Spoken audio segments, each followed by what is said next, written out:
Hey guys, after 6 months, that day finally came. It's the end of the Scandinavian defense. So, Butcher the Scandinavian on Chessable, you can finally get it. It's out.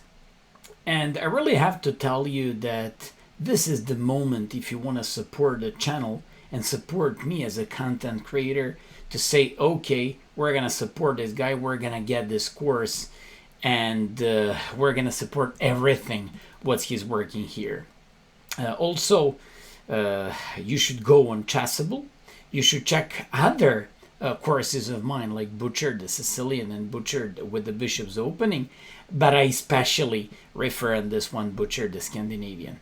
In this video, I just want to tell you that after e4 d5, of course, I covered d takes d5, and if you're wondering what kind of variations did I covered absolutely all the variations against the Scandinavian.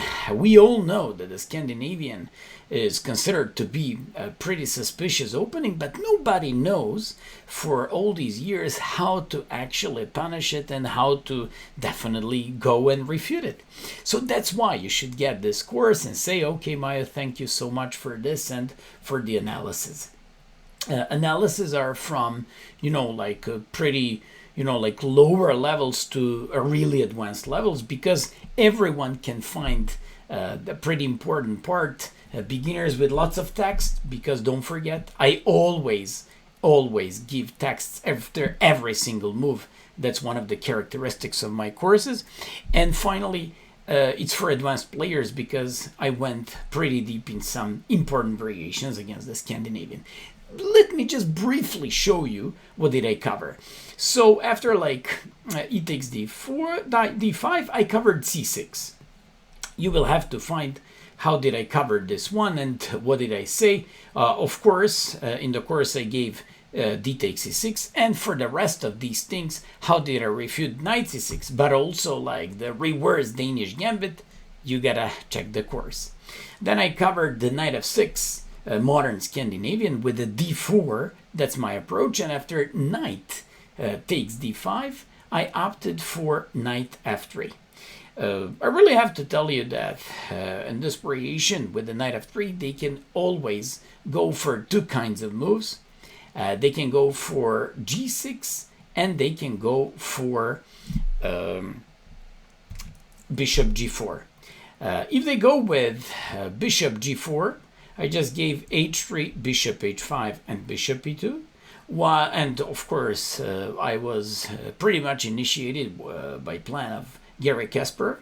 If g6, I just opted for c4, knight b6, h3, which is very important to avoid bishop g4 and have better control of the center. Here I gave two alternative options with bishop e3, knight c6, queen d2.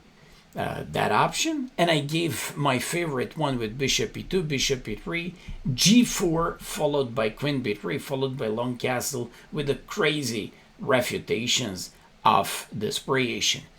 And I really have to tell you that after e takes d5, queen takes d5, knight c3, I got tons of questions did I cover let's just say suspicious and stupid moves such as queen e6.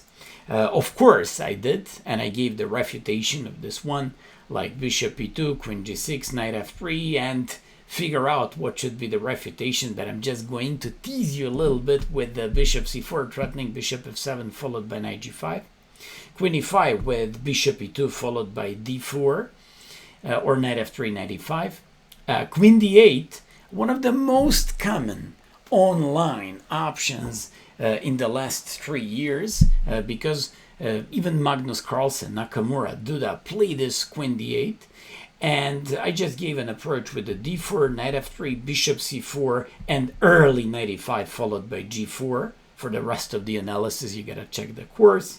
Queen d6, which to be honest, nowadays became one of the most important variations in the Scandinavian. It's called Tivyakov's defense. And I gave the approach with d4, knight f6, knight f3, and here I opted, unlike other authors who went for f4, I just opted for Carlsen's favorite knight c4, and here I gave two options after queen c7. You should either go with queen f3 followed by bishop f4, or I even have another option, of a4, which was Carlsen's approach in his game in the World Rapid Championship. And finally, queen a5, that's the most favorite part of the course. Here I gave my own approach, with which so many students of mine in the past years had amazing successes. It's called a killer triangle. You play bishop c4 and d3, and that's absolutely shocking thing because you usually go for d4 against the Scandinavian, bishop d2, and here you go with the queen e2. This is the triangle, so the bishop c4, knight c3, pawn c2, pawns on d3, and bishop on d2, and also the queen on e2. They just create a triangle. I call it killer triangle because, let me just show you, the other day I had a game against 2650 guy on Lead Chess. The guy played knight bd7, I played knight b5, and when the guy realized that I was threatening his queen, he probably says, aha, okay, let me just save my queen, and then da-da-da-da, checkmate. So many things, and many, many more. 330 trainable lines. You will never find it ever, because usually authors, they just cover a little bit of a Scandinavian, but here I came up with completely different approach. I'm the only author ever who actually made the complete course with the white pieces against one of the most common, annoying, and always suspicious, but nobody knows why, Scandinavian defenses. Enjoying the course, go on Chessable and get it, and support me as a content creator and support the channel this way. Thanks a lot, and see you soon.